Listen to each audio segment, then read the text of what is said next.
नमस्कार, मैं आरवी सिंह यादव और आप देख रहे हैं मेरा YouTube channel R V Singh Yadav editor.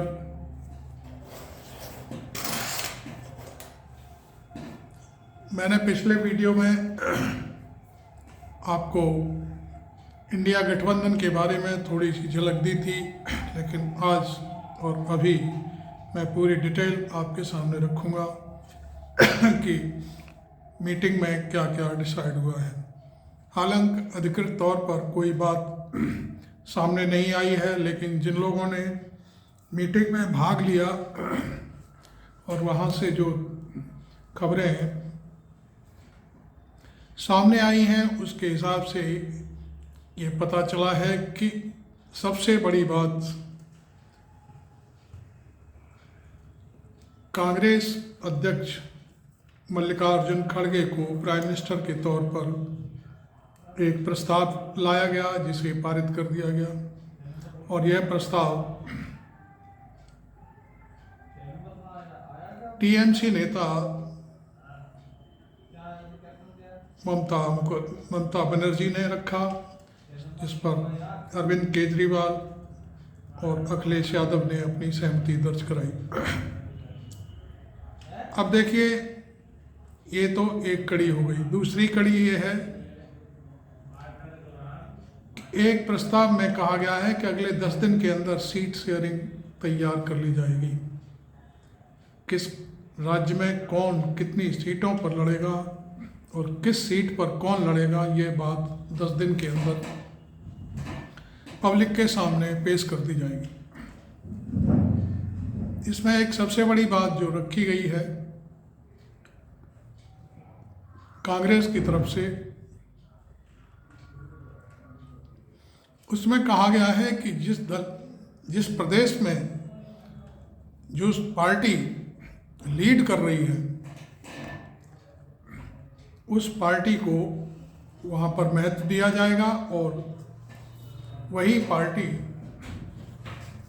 Seat sharing का फॉर्मूला तैयार करेगी कि वो अपने प्रदेश में किसको कितनी सीटें देना चाहती है और खुद कितना लड़ना चाहती है।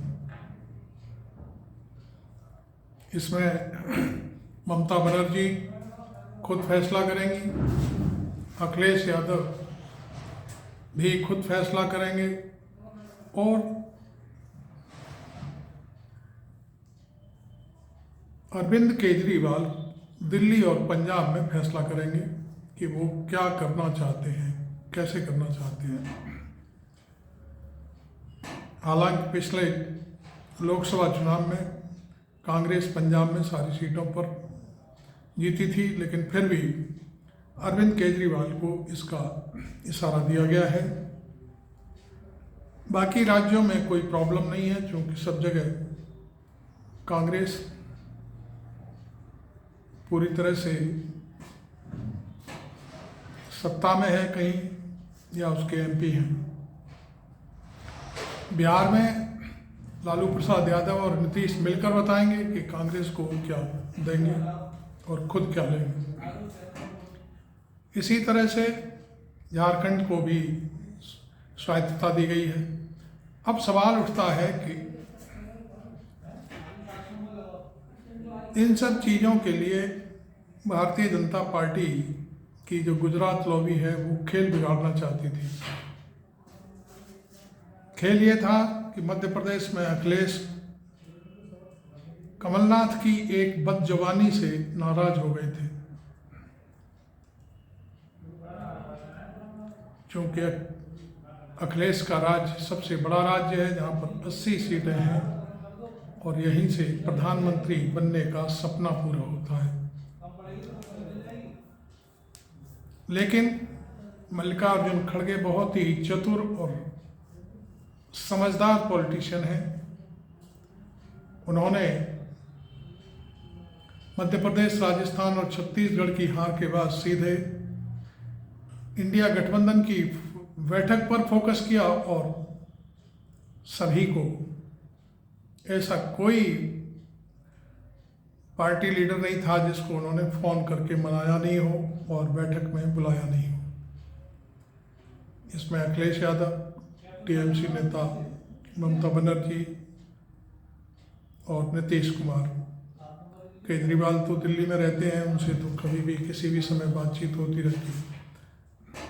लेकिन भारतीय जनता पार्टी की सरकार ने टीएमसी पर भी दबाव कायम करने की कोशिश की। अरविंद केजरीवाल को तो आज ही नोटिस मिला था और बिहार की राजनीति में भी खलबली मचाती रही है ईडी।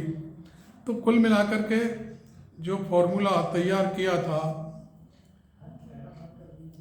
भारत सरकार ने, वो पूरा फेल नजर आया और आज की मीटिंग पूरी तरह से सफल साबित हुई। एक प्रस्ताव और दिया गया जिसमें ईवीएम पर भी विचार करने के लिए कहा गया और कहा गया कि सारे दल मिलकर के चुनाव आयोग को अर्जी दें सामूहिक रूप से कि हम ईवीएम से चुनाव नहीं चाहते, बैलेट पेपर से चुनाव होना चाहिए। तो कुल मिलाकर के ये आज एक बड़ी बात है कि सारा विपक्ष एकजुट है और सबसे बड़ी बात है कि विपक्ष के पास इस समय 63% वोट है, क्योंकि 2019 के चुनाव में भारतीय जनता पार्टी 37% वोट लेकर के सबसे बड़ी पार्टी के रूप में और सत्ता का सुख भोग रही है। तो उस वोट को जैसा का तैसा बनाए रखने के लिए इंडिया गठबंधन ने कहा है कि अब सिर्फ और सिर्फ भारतीय जनता पार्टी के प्रत्याशी के मुकाबले 1-to-1 फाइट होगी, जिसमें एक व्यक्ति ही भारतीय जनता पार्टी के प्रत्याशी के सामने होगा, चाहे वो किसी भी दल का हो, और उसको सारे दल समर्थन करेंगे। तो इंडिया गठबंधन के इस प्रस्ताव के चलते, इस पहल के चलते भारतीय जनता पार्टी की नींद खराब हो रही है। उनको लगता है कि यदि ऐसा हुआ तो भाजपा को 2024 में लेने के देने पड़ जाएंगे। तो कुल मिलाकर के बात यही आती है कि विपक्षी पार्टियों का खेल कैसे बिगाड़ा जाए।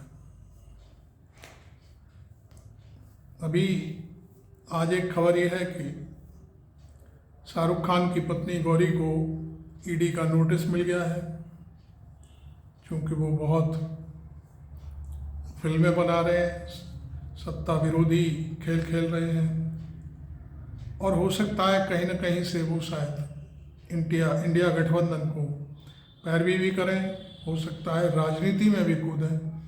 अभी कुछ कहा नहीं जा सकता, किसके साथ जाएंगे, कहाँ जाएंगे, ये भी नहीं कहा जा सकता।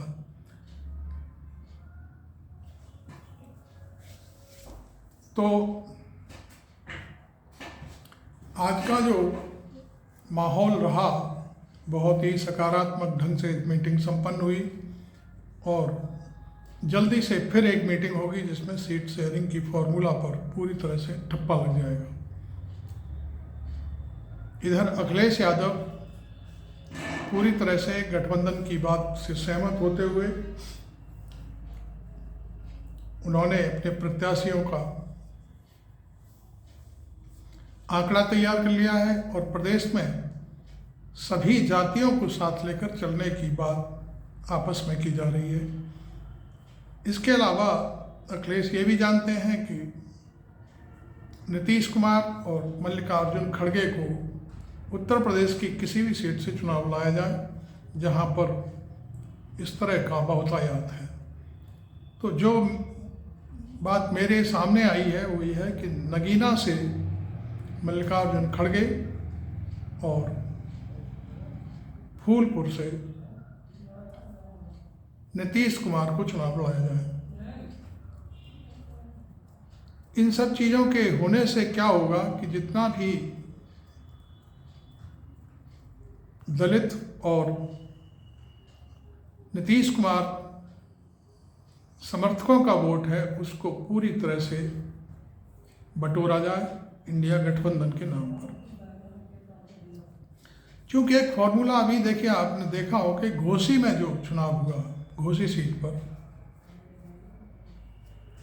उस पर अखिलेश यादव का प्रत्याशी बड़े आराम से जीत गया, क्योंकि वहाँ कोई प्रत्याशी नहीं था किसी और का। सीधी टक्कर भारतीय जनता पार्टी से थी, और वो मैं सोचता हूँ 50,000 के आसपास लगभग, मुझे आइडिया नहीं है, चुनाव जीत गया विधायक। तो कहने का अर्थ यह है कि शायद यदि ऐसा हुआ तो शायद बीजेपी की 2024 में विदाई तय हो जाएगी।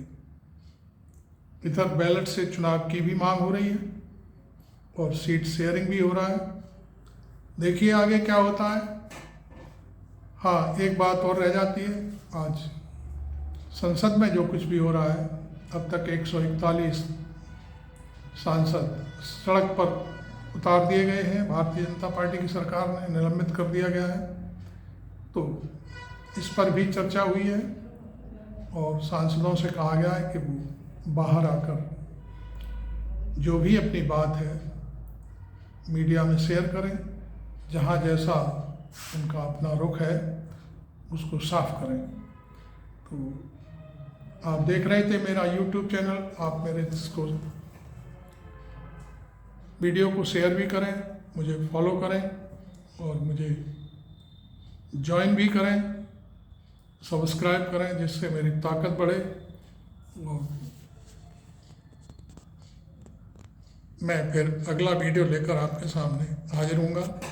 एक चीज़ बड़ी खबर रह जाती है, चीन में भूकंप आया हुआ है और उस भूकंप ने, जो अभी तक मुझे खबर मिली है, 125 के आसपास लोगों की जान ले ली है। वहीं अमेरिका के एरिजोना इलाके में भयंकर तूफान आया है, वहाँ भी बहुत लोगों के मरने की खबर है। अब देखिए प्रकृति की मार कहाँ से कहाँ जाती है, क्या करती है, ये भी मुझे बताना आपको बहुत ज़रूरी था। नमस्कार।